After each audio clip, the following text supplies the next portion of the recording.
अस्सलाम वालेकुम व्यूअर्स, मेरे चैनल रिजवान खान में खुशामदीद। तो व्यूअर्स, सबसे पहले मैं रिक्वेस्ट करूंगा जिन्होंने मेरा चैनल अभी तक सब्सक्राइब नहीं किया वो मेरे इस चैनल को सब्सक्राइब करें, ताकि मैं इस चैनल पर आपके लिए डिफरेंट टॉपिक पर मुख्तलिफ इंटरेस्टिंग वीडियोस अपलोड करता रहूं। तो व्यूअर्स, आज मैं आपको जिस जगह का विजिट करा रहा हूँ वो DHA फेज़ 8 में सी व्यू रोड पर वाक़ फूड स्ट्रीट है, जिसे दो दरिया का नाम दिया जाता है।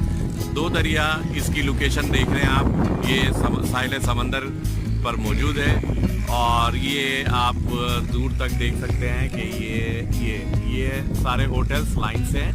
ये पूरी की पूरी फूड स्ट्रीट है और DHA फेज़ 8 में सी व्यू रोड पर और ये दो दरिया के नाम से फूड स्ट्रीट है और बहुत ही खूबसूरत लोकेशन है। यहाँ पर आप है ना मुख्तलिफ वैराइटीज़ के फूड, डिलीशियस फूड भी इंजॉय कर सकते हैं और इसके साथ साथ समंदर के नज़ारे का जो है मज़ा भी ले सकते हैं। आप देख सकते हैं समंदर के किनारे ये फूड स्ट्रीट कितनी खूबसूरत लुक है।